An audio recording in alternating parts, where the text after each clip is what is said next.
एक रेस्टोरेंट में अचानक एक नरक से आई ऐसी आत्मा प्रकट हो गई जो मृत्यु को अपना भोजन बनाती थी। वह दानव बड़ी तेजी से भीड़ के बीच इधर उधर घूमता हुआ उपयुक्त शिकार की तलाश कर रहा था। लेकिन अजीब बात यह थी कि वहां बैठे ग्राहक अब भी हंसी मजाक में लिप्त थे, मानो उन्हें उस भयानक उपस्थिति का कोई एहसास ही नहीं हुआ हो। केवल रसोइया थॉमस की नजरें बेचैनी से उस दानव की हर हरकत पर टिकी हुई थी। वह डर रहा था कि कहीं वह दानव उसे न देख ले। लेकिन तभी वह दानव थॉमस की प्रेमिका में खास दिलचस्पी लेने लगा। संकट की घड़ी में थॉमस ने बहाना बनाते हुए उसे एक हवाई चुंबन फेंका, जिससे उसका ध्यान भटक गया और उसकी प्रेमिका वहां से निकल पाई। लेकिन अब वह दानव थॉमस के पास पहुंच गया, यह जांचने कि क्या वह उसे देख सकता है या नहीं। थॉमस का दिल जोर जोर से धड़कने लगा, लेकिन अपने यिन यांग वाली आंखों को छिपाने के लिए वह शांति का दिखावा करता रहा, क्योंकि ये आत्माएं अधूरी इच्छाओं वाले भूतों से अलग होती हैं। ये मृत्यु से ठीक पहले आने वाले दुर्भाग्य को खाकर जीवित रहती हैं। अगर इन्हें पता चल जाए कि कोई इंसान इन्हें देख सकता है, तो ये किसी न किसी तरह से उसकी मृत्यु सुनिश्चित कर देती है। सौभाग्य से थॉमस बचपन से ही ऐसी आत्माओं को देखने का अनुभव रखता था और जानता था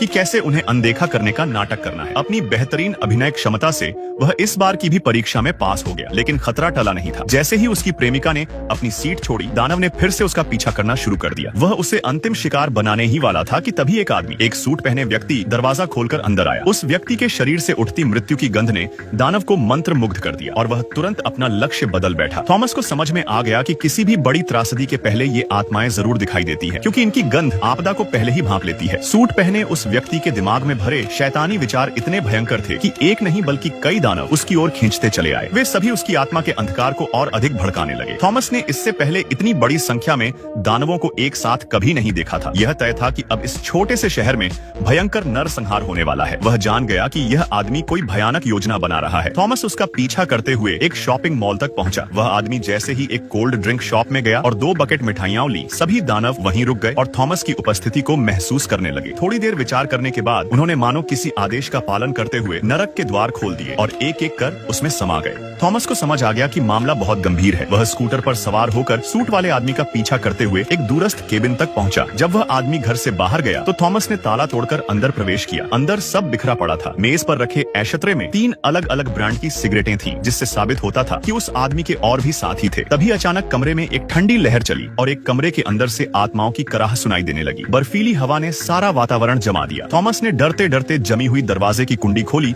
और अंदर गया। वहाँ सभी पालतू जानवर जम चुके थे और दीवार पर एक चमकता हुआ काला चिन्ह उभरने लगा। उसकी जिज्ञासा ने उसे मजबूर कर दिया कि वह उसमें हाथ डाले। हाथ डालते ही वह काली वस्तु पूरे कमरे में फैल गई। थॉमस भागना चाहता था, लेकिन काले बेलनुमा जीव उसे निगलने लगे। उसने जान बचाकर दरवाजे से छलांग लगाई और छिपकर देखा। अब अनेक दानव उस कमरे में एकत्रित हो चुके थे। थॉमस को एहसास हुआ कि नरक का द्वार यहीं से खुला है और इसका स्रोत यह घर और इसका रहवासी है। उसने वापस उसी कमरे की जांच की जहाँ पहले जानवर जम गए थे। अब वे फिर से जीवित दिखने लगे और दीवार पर मृतकों की तस्वीरों की भरमार थी। थॉमस को यकीन हो गया कि यह आदमी एक सीरियल किलर है। तभी उसे डेस्क पर रखे कैलेंडर में से 15 तारीख की पत्ती गायब मिली। वह जान गया कि अगली सुबह कुछ भयावह होने वाला है, लेकिन कहां और कैसे, यह अब भी रहस्य था। उसी समय सूट वाले आदमी का साथी बंदूक की मांग करता हुआ लौट आया। थॉमस को खिड़की से भागना पड़ा। नीचे उसके पालने वाले 2 चिहुआवा कुत्ते उस पर भौंकने लगे, लेकिन वह छत पर चढ़ गया और छुप गया। उसने तुरंत शेरिफ को सब बताया। शेरिफ, जो थॉमस की यिन यांग दृष्टि को जानता था और उसके द्वारा पहले हल किए गए कई मामलों से वाकिफ था, उस पर भरोसा करता था। उसने थॉमस को कहा कि वह खुद कुछ न करे और नए पुलिस अफसर निक को